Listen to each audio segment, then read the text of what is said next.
Hello, আসসালামু আলাইকুম। English premier league কিন্তু শেষ এবং যথারীতি চ্যাম্পিয়ন কারা?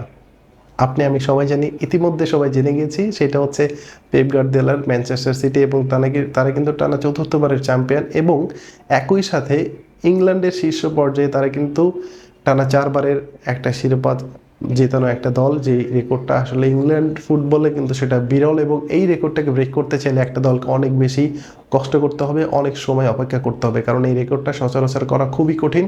সেটা পেপ গার্দিওলার ম্যানচেস্টার সিটি বলেই করা সম্ভব এবং তাদের কাছে কাজটা এত বেশি ইজি ছিল যেটা আসলে আমরা খেলা যারা ফুটবল ভালোবাসি, যারা ম্যানচেস্টার সিটির খেলা দেখি, পেপ গার্দিওলাকে ভালোবাসি, সে কিন্তু শিরোপা জিততে ভালোবাসে, তার দলকে জেতাতে ভালোবাসে এবং তার দলের খেলার স্টাইল ইউরোপের সবগুলো দলের থেকে আলাদা এবং এই মুহূর্তে পুরো বিশ্ব ফুটবলের একমাত্র ক্লাব যাদের ফুটবল স্টাইলটা কিন্তু অন্য একটা মাত্রায় নিয়ে চলে গেছে এবং তাদের মতো অ্যাটাকিং ফুটবল ক্লাব কিন্তু এই মুহূর্তে বিরল। সো আজকে কিন্তু লিগের শেষ ম্যাচ ছিল, 20টা দল, 10টা খেলা এবং সিটির সামনে একটা সমীকরণ ছিল হচ্ছে এই ম্যাচটা তাদেরকে জিততেই হবে, কারণ তাদের ঠিক পিছনেই ছিল আর্সেনাল।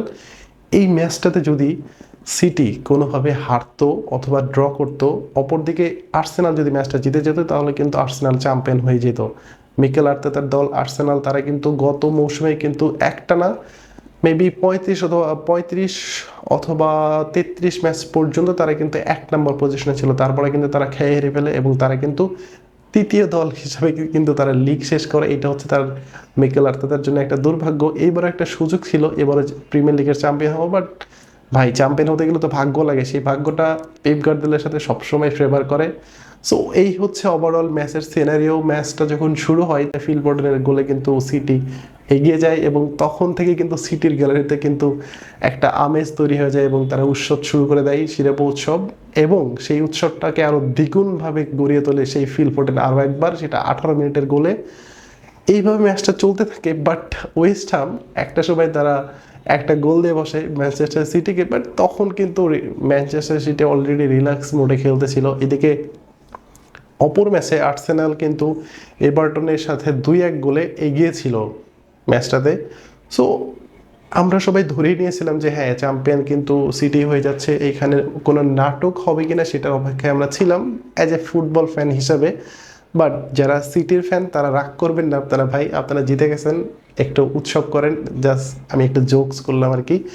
সো খেলা যখন 90 মিনিটে চলে যায় তখন কিন্তু গেলারের এক সাইডে দর্শকরা কিন্তু মাঠে ঢোকার জন্য তৈরি হয়েছিল, কারণ তারা চ্যাম্পিয়ন হয়ে যাচ্ছে, টানা 4 বারের champion.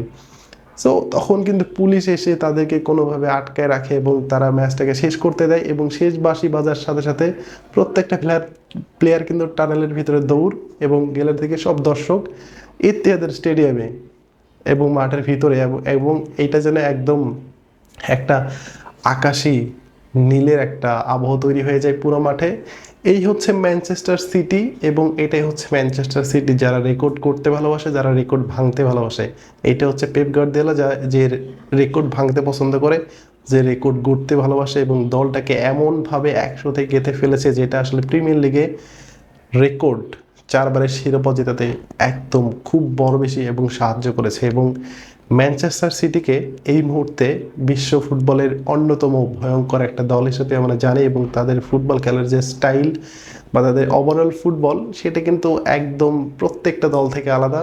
So congratulation Manchester City, congratulation Pep Guardiola এবং প্রত্যেকটা ম্যান সিটি ফ্যানকে বলবো অবশ্যই ভিডিওটা শেয়ার করবেন, কারণ ভিডিওটাতে আমি ম্যানচেস্টার সিটি নিয়েই কথা বলেছি। এবং পেজটাকে ফলো দিবেন এবং যারা ইউটিউব থেকে ভিডিওটা দেখবেন অবশ্যই ভিডিওটা ভালো লাগলে শেয়ার দিবেন, লাইক কমেন্ট তো করবেন, সাথে চ্যানেলটাকে সাবস্ক্রাইব করে রাখবেন, কারণ ফুটবল নিয়ে অনেক কথা হবে, সামনে ইউরো এবং কোপা আমেরিকা শুরু হবে।